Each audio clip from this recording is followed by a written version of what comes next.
Okay. So yun guys, so tatanungin na natin sila. There's a difference between living like comfortably. Yeah. Also have people like who's living okay, Yeah, but yeah. they have not.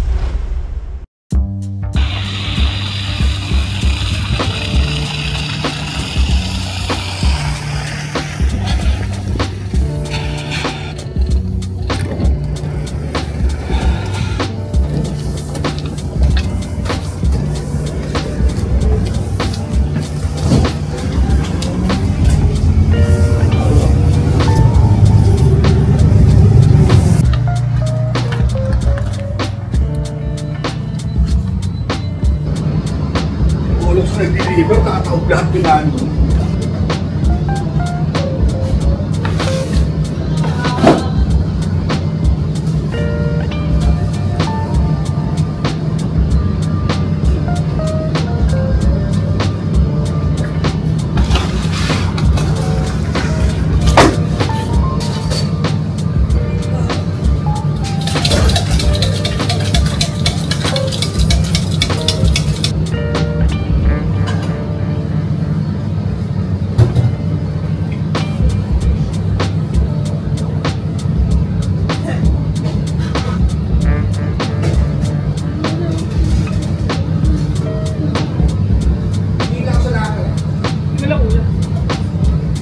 Kamusta mo na lang ako sa mga tropa natin sa taas? Uwi ka sa bahay. Wag. Good morning.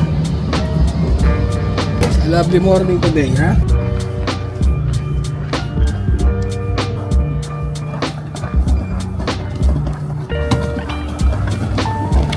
Good morning. Nakakaroon muna tayo. Rock and roll.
So hey guys, loving you.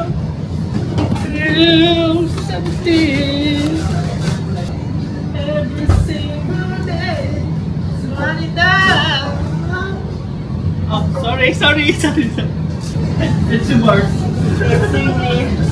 What's your head?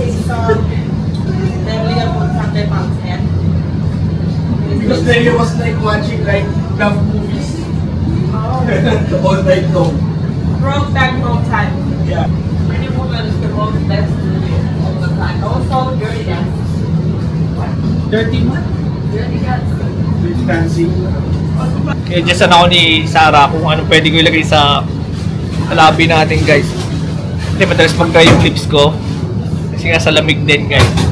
Nang bigyan ako ng suggestion ni Sarah kung ano pwede ko gamitin. Ito, yan. Bepan 10. Siguro mga nasa ano to guys, mga 10 or 8 euros per piece. Pero ang laki na yan guys. So hey guys, good morning sa inyo. So samahan nyo ulit kami yung araw ni Kuya Mark. Paano namin durugin ng Roslo. So balik kasama natin ngayon si Sarah sa si Ada. Kung natatandaan niyo si Ada. Mamaya, nandito na siya. So ayan, papakilala ko siya sa inyo. Kung nakalimutan niyo na siya. Basta kasama rin natin siya nung summer. So bali siya yung makakatulong ni Sarah rito. So So maya guys, may mga itatanong lang tayong konti sa kanila na baka interested din kayong malaman. So ayun.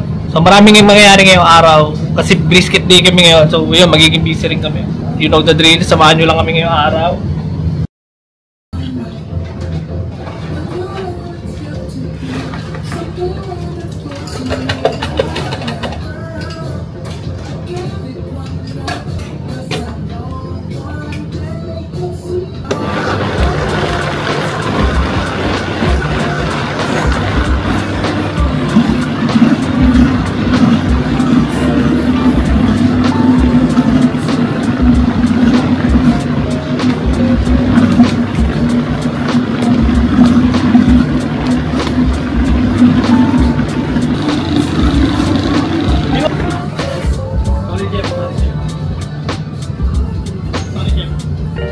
A few moments later.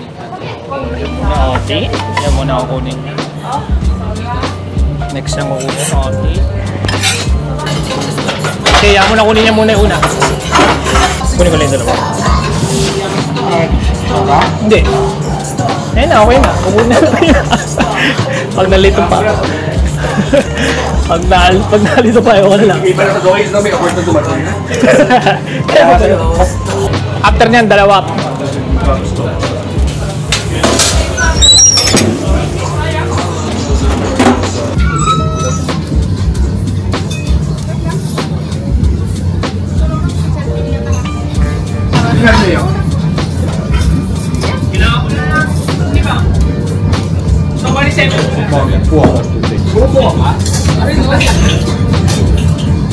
Kamay mo.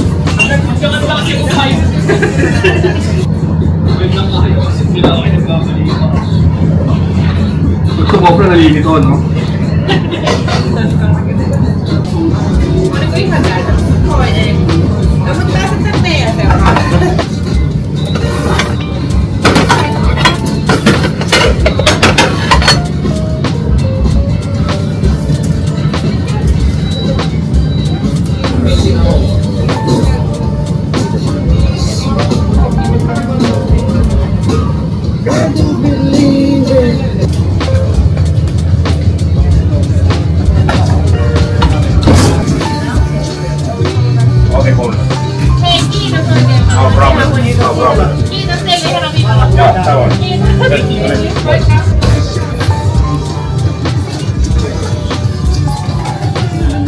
Here's Marky. They're busy. Sarah being a cute Charlie or being an asshole like he always is.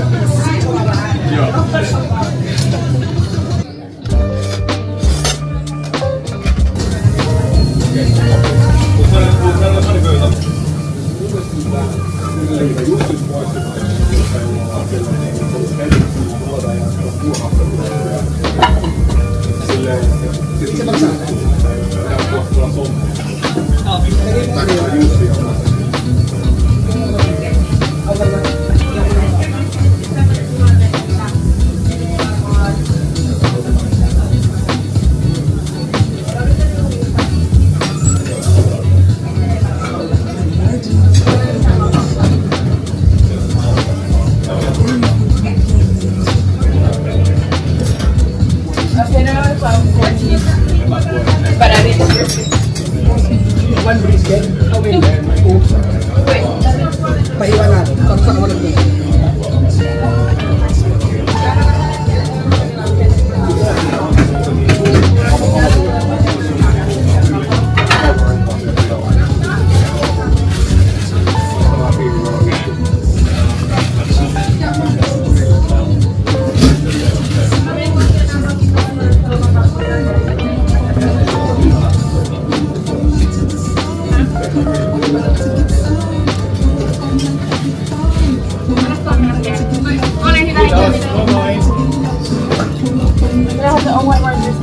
For the 14th, that was.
Like missing one more burger.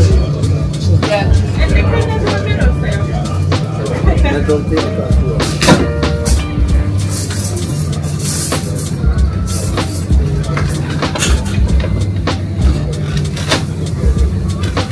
Isalit ka ba agad? Sinala mo natin ngayon. Hanggang 6 ka pa naman, di ba?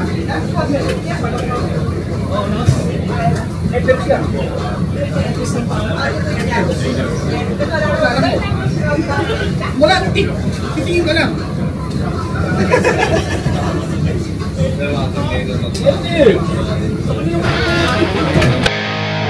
So yun guys, bali tapos na yung lunch namin. So ayun guys, sold out na naman yung brisket. Kailangan pa namin mag-smoke ngayong hapon ulit para do sa reservation ko bukas. Bali may reservation kasi ako bukas na 8 pack. Ayun, nagsalang pa kami ng brisket. So bali almost 3:30 na guys. So interviewin natin yung mga ka-work natin para tungkol do sa 90k. So hingin natin yung point of view nila or opinion nila kung sapat lang ba yun. So ayun guys. So ayun guys, so tatanungin na natin sila kung yung 90k na offer para mag-work kayo dito is sapat para mabuhay dito. Okay, you can go first. No, but Why? it is because I wouldn't survive with that money. But then again, it's fair as long as everyone is getting paid equally in the same field. But if they're getting paid any less, it's not fair because it's actually very expensive to live in Finland, especially here in Helsinki. Yes, and I think also no, because if you're gonna think in Helsinki or Vantaa or Espoo, the rent could be easily pay like 800, almost 900 even. Then you have to Yeah, that's a cheap apartment. Yes, yes, and then you have to add water, electricity bills, everything. So it's gonna be like, and then you have to pay like your bus card also, so you can work. It's equally, it's like 1,000 euro. So 500 euro, it's not enough in Finland because like, if you go now in store, you wanna buy like cheese. Yeah. Example. Yeah. It's almost 10 euro one packet of cheese, and one you say 1,500. Yeah. 1,500. Our paying is 9 euro. It's not even the correct So, money in yes, Finland. It's like no.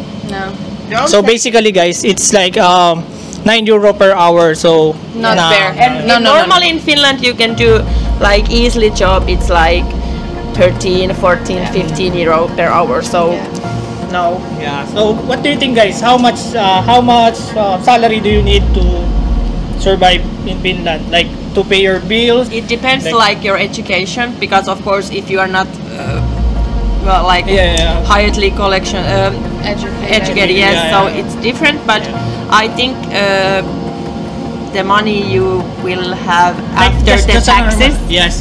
after the taxes will be 200 and 200, 203, 2,300, something like that. I think Around so. that, yeah. I think it's not like if you're gonna need to have a car and blah blah blah, then that is not enough. Yeah. But like higher. normally, But if you want to live somewhat comfortably and have the skill set that you have, at least then 2,000. Yeah, I think so. How about for like some teenagers? Is it enough, or how much do you need to like live in Finland? Well, there's a difference between living like comfortably Yeah. or surviving. Like normal. It's and Finland, like the so normal, like you we can- also have people like who's living okay, Yeah, but yeah. they have not money. So it's hard to tell. it's hard to say because I think like if you wanna buy yourself thing, you wanna go hairdresser, you wanna fix your nail, like normal things. Yeah. I think you're gonna need like before taxes, you're gonna need like 3,500 with or those- with those- 4,000. with those Yeah. lifestyle. If you wanna own like With that regular lifestyle. car, normal apartment, you wanna do things, you wanna go out eat. Like in Finland, it's normal if you go out eat. You have wine bottle you ordered in restaurant, it could be almost 80-90 euros, almost 100. But if you only want to live with the necessities, then you can survive with a little money. So thank you. Thank you, thank you. But welcome Finland if you want. Yes. So ayun guys, bibigyan ko ng example breakdown nung 90k na sinasabi nila. So bali, ayan guys. So ayan guys, kinonvert balik to do. So ayan guys, bali 1.5 yan guys. So bali converted na yung 90k natin guys. So usually guys, dito ako tumitingin. So kung makikita nyo, ayan guys, nakikita nyo guys. So bali ayan, convert ko dito mismo guys ha. Pari meron pa tong mga charges, mga service charge para pag nag-send kayo ng pera. So ang lumalabas kung 90k lang, yung 90k na yun nga na naririnig natin sa balita. Ayan, yung lumalabas guys. Nasa 1.4 something lang siya. So yun guys, sa 1.5 guys, bibigyan ko kayo ng konting breakdown kung i-apply ko siya sa akin guys. So sa 1.5 na yun, meron akong ka-share sa rent sa bahay. So bali si Kuya Mark yun. So nag-share kami sa bahay na bali tag 474 euro per person guys. So bali yung renta namin, ito yun guys, bali yung renta namin, pag pinagsama namin yung binabayaran namin parehas, so bali lalabas siya ng 948. Kaya 948 euro yung apartment na tinitira namin ngayon ni Kuya Mark. Bali yung apartment kasi namin, hindi naman siya ganung kalaki, hindi naman din siya maliit. Bali sa presyo ng 900 na medyo malaki-laki na siya kasi medyo luma na yung pinili naming apartment or yung nakuha naming apartment dito ni Kuya Mark. So bali ayun. So kung ikaw lang mag-aambag ka lang sa bahay mag-aambag ka lang sa renta, siguro nagbabayad kasi ako ng 474. So isipin nyo guys, minus natin. Nakita nyo guys, yung 1.5 na yan. Ma-minus natin ngayon yung 474. Bali, yan natira guys. So sabihin natin sabihin natin yun yung matitake home nyo, yung 1.5 na yun. Bali, bawas na yung tax or something, or bawas na yung tax. Yan, bali yan yung matitira guys. Yan, meron kayo 1,000 sa isang buwan guys. Yan, bayad na kayo sa bahay niyan. So depende pa kung magkano yung kuryente nyo. So kasi yung kuryente namin ni Kuya Mark, kasi meron kasi kami mga gamit ngayon, meron na kami mga gamit sa bahay, meron kami computer, TV, pares kami may TV. So ngayon yung kuryente namin inaabot ng nasa 58 euro to 60 ganon. So bali maghahati ulit kami doon. So sabihin natin kami Kuya Mark. So bali natin ng 29 euro kami. So i-minus pa doon sa 1k. Ma-minus natin yung 29 na share natin sa kuryente. So lalabas may 997 ka pa guys. So ayun yung matitira sa'yo after nung bills mo. Bali yung kuryente, rent, saka yung sa rent kasi guys pinsan kasama na yung tubig. So ayun, bali tag 25 kami sa tubig. So kasama siya sa 474. Bali ayun, yung kuryente walay talaga. So ayun lalabas 997 yan guys. So ayan, so meron kang kapit ngayon na 997. So syempre magpapadala ka pa sa Pinas, depende kung magkano ipapadala mo, no? Sabihin natin nagpapadala ako sa Pinas ng 25k, yun yun, nasa 400 na agad yung babawas sa inyo. So babawasan pa natin yung, tas meron ka pa ngayong babayaran after nung mga sinabi kong bayarin. Meron pa akong binabayaran na bus ticket. So bali monthly ko siya binabayaran. So nagbabayad ako doon ng 60 euro. So sa field kasi ng trabaho guys, yung pagkain hindi na namin problema kasi hindi naman libre sa lahat ng restaurant, pero dito sa Roslud libre yung pagkain namin. So ayun, pwede kang kumain ng hanggat naka-duty kami, pwede kami kumain anytime. Kaya medyo buhay kami ni Kuya Mark sa part na yun. Hindi namin masyadong problema yung pag-grocery or something. Pero kung syempre kung hindi ka kusinero or hindi ka nagtatrabaho sa kitchen, kaya medyo tagilid ka doon, guys. Medyo maliit yung 90k na yun, yung 1.5 euro na yun. Medyo maliit yun, guys. Pero ayan, ito naman yung hindi rin siguro alam ng karamihan na pagdating nyo rito.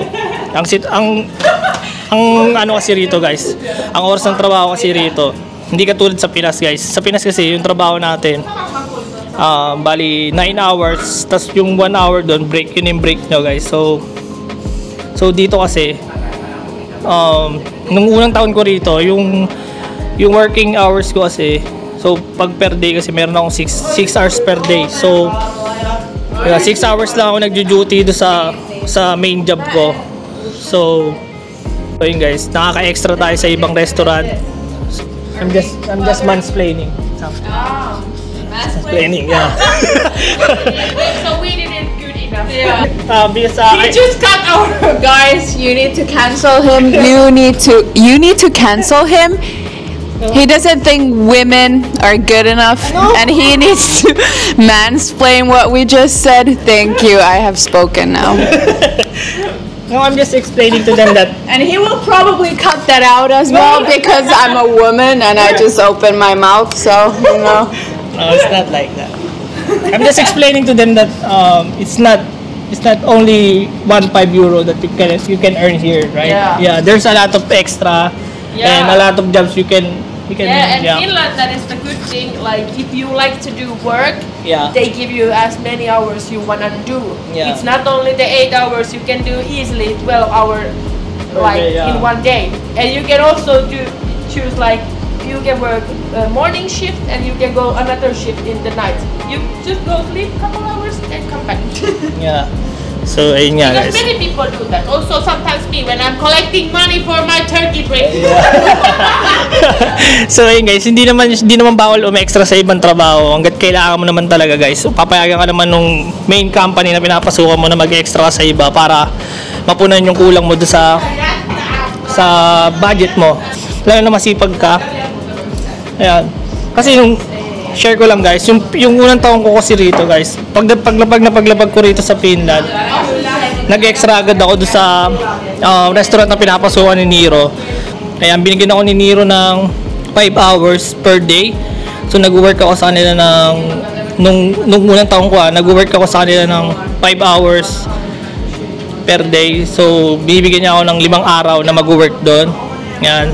So tumutulong-tulong lang sa kanila. So ang ginagawa ko, guys, kasi bali yung main job ko kasi breakfast siya. So sa umaga, gigising ako ng 4 o'clock ng umaga para ayun, mag-ayos-ayos, pumasok sa work. So tas pagdating ko sa work, lalabas ako sa work ng mas bawal malabas work ng 12 or 12:30 minsan, yan. Lalabas ako ng ganoon.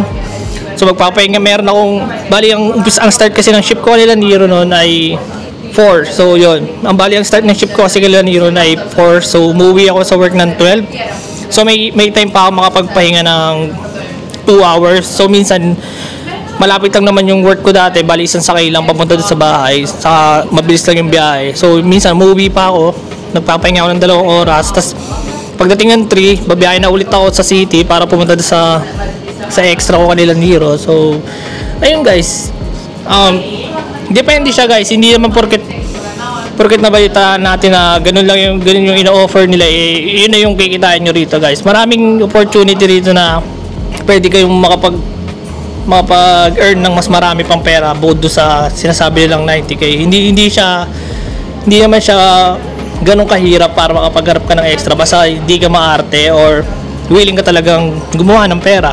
So ayun, guys, yun yung point of view ko dito sa Finland. So nung unang kong trabaho, yan, minsan magkano lang talaga sinasahod ko per quincenas kasi 15-30 rin yung sahuran doon. So sumasahod lang ako doon ng 700, I think. Yun, ng 700 per quincenas, parang ganun. Tapos so sa isang buwan, maabot din yun ng 1.4, yun, ganun. Pero ang ginagawa ko nun, guys, nag-extra ako sa workplace ni Nero, or kaya ako may extra shift pa sa ibang sa ibang kakilala natin na tulad nung kay Kuya King dati, nag-extra rin ako sa dating work ni Kuya King. Ngayon, nakapag-gain din ako ng extra money doon. So, ayun, kaya di tayo nahirapan nung unang taon natin dito. Tapos, nito dumating ako sa Roslyn, ayan, dito na medyo gumaan yung budgeting natin, guys. Hindi na siya hindi na lang ganun yung inaabot ng sahod natin. Kaya medyo, ayun, medyo nakakaginhawa na tayo. Pero hindi pa rin siya, hindi pa rin natin masasabi na sobra-sobra yun or para ka ng mayaman. Hindi pa rin, guys. Pero take note, guys, kung ano yung kunyari pagdating nyo rito, syempre bibigyan nila kayo ng temporary residence permit. So kung ano yung nakalagay doon sa visa nyo, yun lang yung pwede nyong trabaho. Kunyari nakalagay doon katulad sa visa ko, nakalagay lang cook. So yun lang yung pwede kong trabaho. Hindi ako pwede mag-cleaner, hindi ako pwede mag-construction or kung ano pa man. Yun lang yung pwede kong pasukan. So doon lang ako sa field na yun na naghahanap ng may extrahan, nagkakaroon ng kakilalang Pilipino rin, ng opportunity para mag-earn pa ako ng pera. Ayan, kumukuha tayo ng mga gig kung merong mag-aalok sa atin. Ayan lang, guys, hindi tayo dito.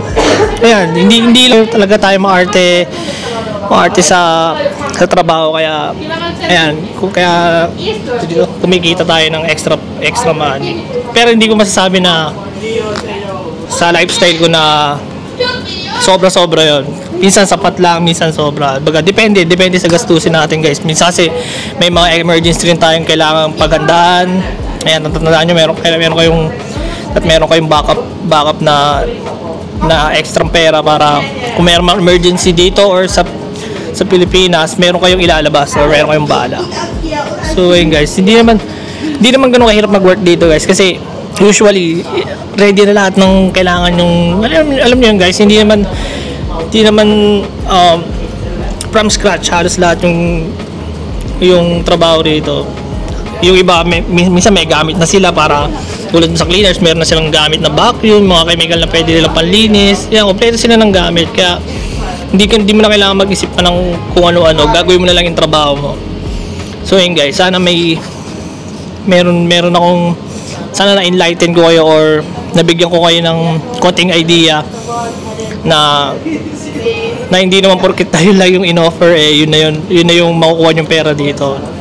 Nasa tao pa rin yan, guys. Kung masipag ka or kung palakaibigan ka or marami kang kakilala rito, makakahanap ka. Hindi naman mahirap pakisamahan yung ibang kababayan natin dito, mababait din naman sila. So ayun, guys, sana meron kayong napulot na idea do sa interview natin kanila Sara. Tapos mamaya interviewin din natin si Sir Roland kung paano rin niya ina-handle or gaano kalaki yung kailangan para sa cost of living dito sa Pilan, kasi hindi talaga pipitsugin yung cost of living dito, masyadong mataas din, guys. Medyo malaki rin yung babayaran mo sa mga necessities mo rito, especially kung yung pagkain mo ay hindi mo nakukuha ng libre or wala kang nakukuha ang libreng pagkain sa workplace mo. Tulad ng iba nating kababayan na iba yung trabaho, so need pa nilang bumili talaga ng grocery, mga ganun, marami pa silang kailangan bilhin. Kaya hindi ko masasabing sapat yung 1.5, pero kung masipag ka, ayan, makakahanap ka ng extra money. So ayun, guys, diyan lang kayo, hintayin natin si Boss Roland maya. So ayun, guys, kasama natin ngayon si Sir Roland. Ayan. Since 1996 na ito na ako. Yun, guys, diba? Yung pang isa. Kailangan mo rin magpadala kasi may pamilya tayong kumakain doon. Magugutom yun pag hindi natin pinadalhan. Wala, guys. Walang ganun, guys. Sinasabing